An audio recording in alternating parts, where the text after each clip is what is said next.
जैसे ही एक भाग्यशाली चील समुद्र पार कर शहर के किनारे पहुंची, उसी समय 6 युवक एक छोटे क्रूज जहाज पर सवार होकर समुद्र की यात्रा पर निकलने की तैयारी कर रहे थे।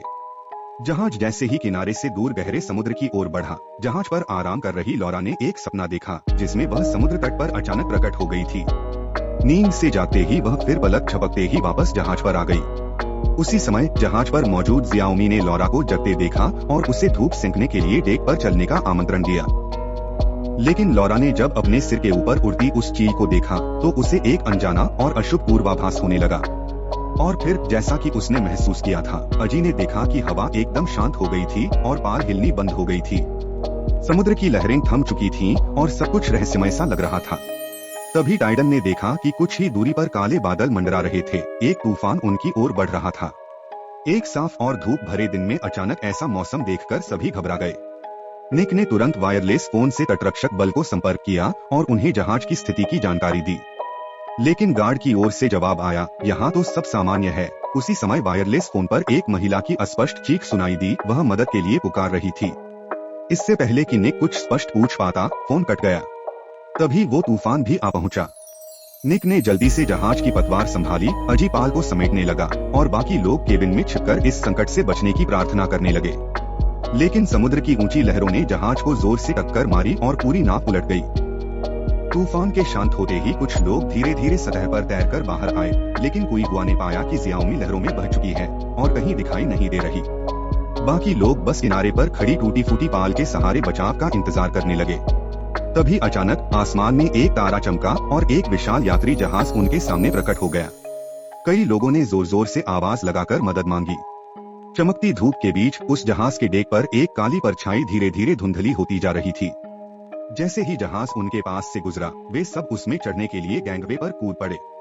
निक ने लौरा को भी चढ़ने के लिए बुलाया, लेकिन लौरा को कुछ गड़बड़ महसूस हो रही थी। फिर भी वह उनके साथ जहाज पर चढ़ गई।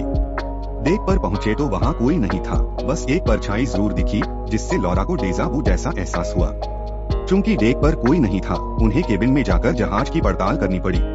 तभी टाइडन को जहाज की एक पुरानी तस्वीर मिली, जिसके नीचे ग्रीक पौराणिक कथा का जिक्र था। कई लोगों को उस तस्वीर और ग्रीक पौराणिक चेतावनी का मतलब समझ नहीं आया। तभी कुई हुआ ने उन्हें इसका अर्थ समझाने की कोशिश की। इसके बाद वे आगे बढ़ने लगे, लेकिन तभी उनके पीछे एक अजीब सी आवाज आई।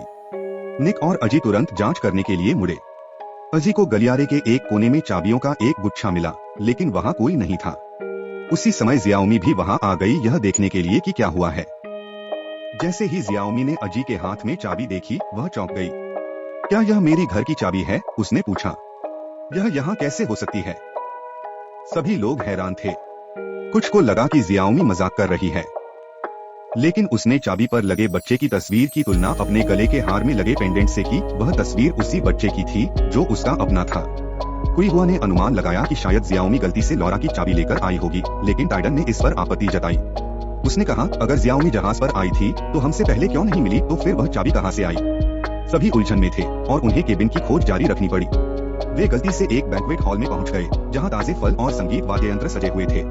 अजी ने पूछा, अभी क्या समय हुआ है? निकोल ने जवाब दिया, 11:30। लेकिन लौरा ने अपनी घड़ी देखी, जो सुबह के 8:17 पर रुकी हुई थी। यह वही समय था जब जहाज पर पेपर रोल लुढ़का था। यह देखकर लौरा घबरा गई। उसी समय उसे महसूस हुआ कि कोई व्यक्ति चुपचाप उसे घूर रहा है। जब लौरा मुड़ी तो उसे आईने में किसी आकृति की परछाई झलकती दिखी। अजी तुरंत बाहर देखने दौड़ी। निकोल को भी कुछ असामान्य लगा और वह मदद करने के लिए तैयार हो गई। लौरा उसके पीछे पीछे बाहर गई। टाइडन और कुई हुआ ने फैसला किया कि वे बैंक्वेट हॉल में ही रुकेंगे। बाहर लौरा ने निकोल से कहा, मुझे लगता है अजी खतरे में है। इस जगह पर आकर मुझे सब कुछ पहले से जाना पहचाना लग रहा है। दोनों जब इसी बारे में बहस कर रहे थे तो गलियारे के दूसरे छोर से पानी बहने की आवाज आई। उन्होंने जल्द ही पता लगाया कि यह आवाज कमरे नंबर 237 से आ रही थी। निकोल और लौरा धीरे धीरे उस कमरे में दाखिल हुए। लौरा बाथरूम में गई और देखा कि आईने पर खून से सना एक निशान बना था, जो थिएटर की ओर इशारा कर रहा था। दोनों चकित रह गईं और उलझन में पड़ गईं। लौरा को यकीन हो गया कि कुछ बेहद गड़बड़ है। वह टाइडन और कुई हुआ को ढूंढने के लिए बैंक्वेट हॉल लौटने को तैयार हुई, ताकि मिलकर इस जहाज से उतर सकें। निकोल को लगा कि शायद लौरा ज्यादा सोच रही है, इसलिए वह खुद शीशे पर बने खून के निशान का पीछा करते हुए थिएटर की ओर निकल पड़ी। उसी वक्त टाइडन और कुई हुआ बैंक्वेट हॉल से बाहर निकलने ही वाले थे। ऐसा लग रहा था मानो किसी ने उन्हें भी थिएटर में बुलाया हो। जुई हुआ को जमीन पर खून के धब्बे दिखे। धब्बों का पीछा करते हुए वह डेक पर पहुंच गई। संयोग से उसी डेक से थिएटर के अंदर प्रवेश भी किया जा सकता था, लेकिन यहाँ पहुँचने के बावजूद उसे कोई और व्यक्ति नहीं मिला। लॉरा जब वापस बैंक्वेट हॉल में आई तो उसने देखा कि टाइडन और जुई हुआ वहाँ से गायब हो चुके थे और वहाँ रखा सारा खाना अब सड़ चुका था। वह अभी भी गुस्से में थी। तभी उसे अपने पीछे कोई हलचल महसूस हुई। वह जल्दी से एक खंभे के पीछे छिप गई और देखा कि अजी खून से लथपथ लौट आया था। जब लॉरा ने उससे पूछा कि क्या हुआ, तो अजी ने सीधे उसकी गर्दन पकड़कर जमीन पर गिरा दिया। संघर्ष करते हुए लॉरा का हाथ अजी के सिर के पीछे पड़े एक गहरे घाव से टकरा गया। उसने झटके से अजी को पीछे धकेल दिया और उसका सिर पास रखे स्टूल से जा टकराया। वहीं उसे एक डिब्बे में रखा हुआ खाना पड़ा मिला। लॉरा अभी भी दहशत में थी और समझ नहीं पा रही थी कि क्या किया जाए। तभी ऊपर थिएटर की दिशा से गोलियों की आवाज गूंजने लगी। हलचल सुनते ही लॉरा तुरंत थिएटर की ओर दौड़ी। वहां पहुंचने पर उसने देखा कि निक को गोली मार दी गई थी और वह मरा पड़ा था। इससे पहले कि वह कुछ समझ पाती, जुई हुआ दौड़ती हुई आई और उस पर शक जताते हुए पूछताछ करने लगी। लॉरा ने कहा, मैं अभी बैंक्वेट हॉल में थी, मैं निक को कैसे मार सकती हूँ? लेकिन जुई हुआ को विश्वास नहीं हुआ और उसने कहा कि यह सब उसी का किया हुआ लग रहा है। टाइडन भी उलझन में था। उसे समझ नहीं आ रहा था कि लॉरा ने सभी को थिएटर में बुलाने की बात क्यों कही थी, लेकिन लॉरा मासूम दिख रही थी, उसने तो ऐसा कुछ कहा ही नहीं था। तभी अचानक जुई हुआ को ऊपर से एक गोली लगी और वह वहीं ढेर हो गई। अगले ही पल टाइडन को भी किसी ने बेरहमी से मार डाला। लॉरा तुरंत पास के स्टूल के पीछे छिप गई। उसने देखा कि ऊपर एक नकाबपोश व्यक्ति खड़ा है और उसी ने हमला किया था। जैसे ही वह बंदूक में नई गोलियां भरने लगा, लॉरा जुई हुआ को बचाने के लिए भागना चाहती थी, लेकिन नकाबपोश हमलावर ने तुरंत फायरिंग शुरू कर दी। लॉरा को जान बचाने के लिए दौड़कर काउंटर के नीचे छिपना पड़ा। जब उसने देखा कि हमलावर उसका पीछा नहीं कर रहा, तो वह जल्दी से बाहर ऊपरी डेक की ओर भागी। वहाँ एक संकेत लगा था, यहाँ से लाइफ बोट द्वारा बचकर जाया जा सकता है, लेकिन लॉरा को यह देखकर झटका लगा कि वहाँ कोई लाइफ बोट नहीं लटक रही थी। डर से कांपती लॉरा पीछे हट गई और हाथ जोड़कर नकाबपोश व्यक्ति से कहने लगी, कृपया मुझे मत मारो। लेकिन जब उसने देखा कि वह हमलावर रुकने वाला नहीं है, तो उसने मौका देखकर उसकी बंदूक छीन ली। उसने हमलावर को जमीन पर गिराया और तुरंत रेलिंग फांदकर अगले डेक पर कूद पड़ी। वह तेजी से दौड़ती चली गई, लेकिन हमलावर उसका पीछा कर रहा था। उस व्यक्ति ने उस पर 2 गोलियां चलाईं, लेकिन अब बंदूक खाली हो चुकी थी। जैसे ही लॉरा अगले डेक पर कूदने ही वाली थी, पीछे से फेंकी गई बंदूक उसके सिर से टकरा गई। वह नीचे गिर गई, लेकिन सौभाग्य से कोई गंभीर चोट नहीं लगी। वह तुरंत सबसे निचले डेक पर पहुंची और अंदर बने एक गलियारे में घुस गई। वहीं उसे एक कुल्हाड़ी जैसा हथियार मिल गया, जिसे उसने आत्मरक्षा के लिए उठा लिया। जमीन पर पड़े एक फायर हाइड्रेंट का सिर भी उसे मिला, जो हथियार की तरह काम आ सकता था। हथियार की मदद से उसने नकाबपोश हमलावर को समुद्र की रेलिंग तक धकेल दिया। हमलावर ने जाते जाते उससे कुछ अजीब बातें कही, जो लॉरा की समझ से परे थीं। और फिर एक ऊंची समुद्री लहर के साथ वह व्यक्ति समुद्र में गिर गया। इसी समय केबिन में एक रिकॉर्ड प्लेयर अजीब तरह की आवाज में कुछ बजा रहा था। लॉरा अंदर आई और रिकॉर्ड बंद कर दिया। तभी उसने आईने में कुछ जाना पहचाना सा देखा। उसने देखा कि नीचे 5 लोग उस जहाज पर चढ़ते हुए दिखाई दे रहे थे। यह देखकर वह चौंक गई और जल्दी से खुद को छिपा लिया। वह चुपचाप उन लोगों को देखने लगी। उसने पाया कि कुछ लोगों ने एक पेंटिंग में लॉरा नंबर 2 को भी देखा।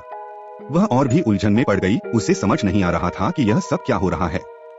तभी उसके शरीर से एक चाबी नीचे गिर गई। वह जल्दी से वहां से भाग गई और यहीं से यह रहस्य खुलने लगा कि शुरुआत में जो आवाजें सुनी गई थीं, वह क्यों आई। वह धीरे से बैंक्वेट हॉल में पहुंची ताकि वहां मौजूद लोगों पर नजर रख सके, लेकिन तभी लॉरा नंबर 2 ने उसे भी देख लिया। भागी हुई लॉरा डेक पर गई, जहां उसने देखा कि टाइडन की लाश समुद्र में फेंकी जा चुकी थी और समुद्री पक्षी उसे नोच रहे थे। तभी अजी भी वहां पहुंच गया और उसने लॉरा को देख लिया। वह पूरी तरह से उलझन में पड़ गया। लॉरा तो बैंक्वेट हॉल में थी, फिर यहाँ कैसे? और फिर वहाँ एक और लॉरा प्रकट हो गई। यह देखकर अजी बिल्कुल हक्का बक्का रह गया। लॉरा उसे समुद्र की ओर देखने ले गई और दिखाया कि टाइडन की लाश अब गायब हो चुकी है। उसने उत्साह से अजी को गले लगाया और बताना चाहती थी कि पहले क्या हुआ था। हालांकि अजी को गलती से पीछे धकेल दिया गया था और उसके सिर के पीछे नाव पर लगे कीलों उसे चोट लग गया था। तभी लॉरा को एहसास हुआ कि अजी को पहले जो चोट लगी थी, वह सब उसी की वजह से थी। लॉरा जल्दी से यहाँ से भागी और केबिन के लॉकर रूम में आ गई।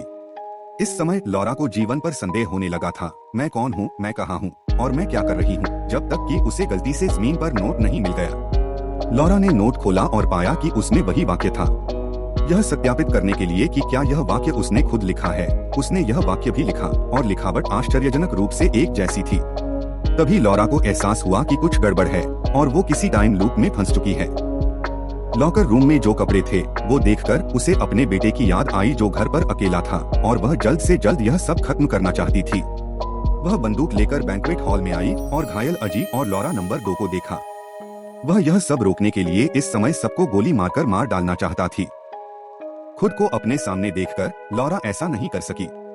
नंबर 2 लॉरा बैंक्वेट हॉल से भाग गई। लॉरा चाहती थी कि अजी को साबित करे कि उसने उसे जानबूझकर चोट नहीं पहुंचाई, पर वो दम तोड़ देता है। और इसी समय ऊपर थिएटर से गोलियों की आवाज सुनाई दी। लॉरा बंदूक लेकर दौड़ी और उसने थिएटर में निक को समझाने की कोशिश की। उससे पहले ही नकाबपोश ने उन पर गोली चला दी। लॉरा ने भी जवाबी हमला शुरू कर दिया। वे तीनों थिएटर से सफलतापूर्वक भाग निकले। टाइडन और कुइहुआ अभी भी उलझन में थे। लॉरा ने उन्हें नाव से उतरने के लिए अन्य लोगों को खोजने के लिए कहा और बंदूक टाइडन को दे दी। उनसे किसी पर भरोसा न करने के लिए कहा। जब लॉरा फिर से बैंक्वेट हॉल में लौटी तो अजी की बॉडी गायब हो गई थी और जमीन पर केवल खून के निशान ही बचे थे। उसने डेक पर खून का पीछा किया। उसे रेलिंग पर भी खून दिखाई दिया और इधर दूसरी तरफ टाइडन गोली चला रहा था। गलियारे के अंत में एक गोली चली और ऐसा लग रहा था कि कोई वहां था। जैसे ही नकाबपोश व्यक्ति ने अपना नकाब हटाया, एक तीसरी लॉरा यहाँ दिखाई दी। यह वही नकाबपोश व्यक्ति था जिसने थिएटर में लॉरा पर हमला किया था। टाइडन और कुइहुआ को पता नहीं था कि इस समय क्या चल रहा है। दोनों को तीसरी लॉरा द्वारा कमरा नंबर 237 में ले जाया गया। टाइडन को उसने तुरंत पकड़ लिया और उसकी गर्दन काट दी गई। उसने कुइहुआ पर भी हमला किया, पर वो किसी तरह बच निकली और भागकर ऊपर आई और सिग्नल कैबिन में आकर वायरलेस रेडियो ढूंढ निकाला। उसने जल्दी से एक संकट संकेत दिया जो संयोग से निक को तूफान आने से पहले ही मिल गया था, जिसका जिक्र कहानी की शुरुआत में ही हुआ था। कुइहुआ कुछ समझा पाती इससे पहले ही उसने लॉरा की चीख सुनी। कुइहुआ ने सोचा कि नकाबपोश लॉरा यहाँ आई है, इसलिए उसे पहले यहाँ से भागना होगा। जब लॉरा उसका पीछा करते हुए सिग्नल कैबिन में आई तो उसने निक का जवाब सुना। जब उसने निक और बाकी लोगों को जल्दी से वापस जाने के लिए मनाना चाहा तो रेडियो क्षेत्र से अचानक सिग्नल गायब हो गया। उसे कुइहुआ को ढूंढने के लिए डेक पर आना पड़ा, लेकिन उसके सामने का दृश्य देखकर लॉरा फिर से चौंक गई। अनगिनत कुइहुआ की डेड बॉडीज यहाँ पहले से ही पड़े थे और समुद्री पक्षियों के झुंड यहाँ चक्कर लगा रहे थे। जब लॉरा ने कुइहुआ को सच्चाई बतानी चाहिए तो नीचे से लड़ाई की आवाज आई। डेक पर नकाबपोश लॉरा नंबर 3 को लॉरा नंबर 2 ने, जो अभी अभी जहाज पर चढ़ी थी, गिरा दिया और फिर समुद्र में फेंक दिया। क्या यही उसने पहले भी अनुभव नहीं किया था? इस समय कुइहुआ मर रही थी। उसकी मृत्यु के साथ नीचे एक नया चक्र शुरू हुआ। तभी लॉरा को समझ आया कि क्या हो रहा है। वह इंजन कक्ष में आई। वह नाव को रोकना चाहती थी, लेकिन पाया कि वह इसे बंद नहीं कर सकती। जल्द ही उसने दूसरे लॉरा को भी नए अजी से मिलते देखा। दूसरी लॉरा भी यही कर रही थी। चक्र को समाप्त करने के लिए उसने टाइडन के शरीर को बाथरूम 237 से बाहर खींच लिया और दर्पण पर ओपेरा हाउस जाने के लिए एक अनुस्मारक लिख दिया।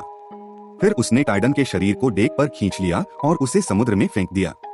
लॉरा नए टाइडन और कुइहुआ को खोजने के लिए बैंक्वेट हॉल में आई। उन्हें दूसरों से मिलने के लिए अपर हाउस जाने के लिए कहा और फिर चालक दल की वर्दी और हुड पहनने के लिए लॉकर रूम में चली गई। वह बस यह सब खत्म करना चाहती थी और अपने बच्चों के पास लौटना चाहती थी। बंदूक पकड़े हुए उसकी मुलाकात निक से हुई, जो थिएटर की ओर जा रहा था। टाइडन और कुइहुआ का एक नया समूह भी थिएटर में दूसरों से मिलने के लिए इंतजार कर रहा था। निक ने पीछे मुड़कर देखा और नकाबपोश व्यक्ति को पाया जो उसके सामने बंदूक ताने खड़ा था। निक ने अजीब तरह से पाया कि नकाबपोश व्यक्ति ने लॉरा के जैसे ही जूते पहने हुए थे, जिससे वह तुरंत पहचान गया कि उसके सामने वाला व्यक्ति लॉरा थी। लॉरा के पास समझाने का समय नहीं था और उसने तुरंत गोली चला दी और निक गिर पड़ा। इसके बाद जो हुआ वह बिल्कुल वैसा ही था जैसा वह पहली बार यहाँ आई थी। वह वहाँ सभी को मार डालती है।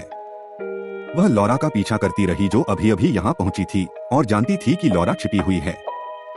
वह उसका पीछा करते हुए डेक पर आती है और छिपी हुई लॉरा पर हमला कर देती है। दोनों लॉरा के बीच झड़प होती है, जिसमें नई वाली लॉरा नकाबपोश वाली लॉरा को समुद्र में धकेल देती है। जब वह उठी तो वह खुद को शहर के समुद्र तट पर पाती है। लॉरा अपने बच्चे को खोजने के लिए जल्दी से घर जाती है। घर पहुंचने और अपने बच्चे को देखने के बाद उसने सोचा कि चक्र आखिरकार खत्म हो गया। इसी समय उसने एक और लॉरा की खोज की। यह पता चला कि यह सब अभी भी चक्र में था। जब लड़के ने अपनी माँ दूसरी लॉरा को खिड़की के बाहर देखा तो लड़का इतना डर गया कि उसने जिस पेंट बॉटल से चित्र बना रहा था उसे गिरा दिया। जब लॉरा ने सफाई पूरी की तो वह गुस्से में थी और उसने लड़के को सीधे थप्पड़ मार दिया। इस समय बाहर लॉरा को बहुत पछतावा हुआ। उसने सब कुछ बदलने का फैसला किया।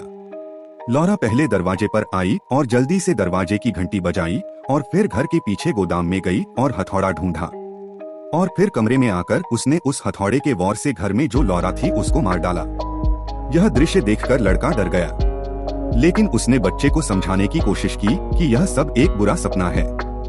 इसके बाद लॉरा लाश को ठिकाने लगाने के लिए उसे कार की डिक्की में डालकर बच्चे के साथ निकल पड़ती है, लेकिन रास्ते में विंडशील्ड दुर्भाग्य से किसी चीज से टकरा जाती है। लॉरा जल्दी से नीचे जांच करने के लिए गई, लेकिन पाया कि यह एक अल्बाट्रॉस समुद्री पक्षी था। जब उसने समुद्री पक्षी का शव पास के तट पर फेंकने की तैयारी की, लेकिन पाया कि यहाँ बड़ी संख्या में मृत समुद्री पक्षी थे। उसने महसूस किया कि स्थिति ठीक नहीं थी। इस समय वह अभी भी लूप में थी। वह यहाँ से भागने के लिए निकल पड़ी, लेकिन कांच पर खून ने लड़के को बेचैन कर दिया। उसने इसे पोंछने और लड़के को शांत करने के लिए वाइपर चालू कर दिए, लेकिन वह विचलित और था और बच्चे को समझाने के चक्कर में लॉरा का ध्यान भटका और कार विपरीत दिशा में एक ट्रक से बुरी तरह टकरा गई। क्रूज जहाज से वापस लौटी लॉरा एक तरफ खड़ी होकर उसे घूरती रही। पता चला कि सुबह 8:17 बजे कार दुर्घटना में उसकी मौत हो चुकी थी।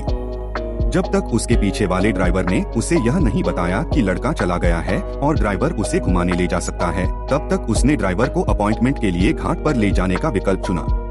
जब ड्राइवर घाट पर पहुंचा, तो उसने उससे कुछ सार्थक कहा। अगर यह बात लंबी है तो लॉरा वास्तव में मर चुकी है।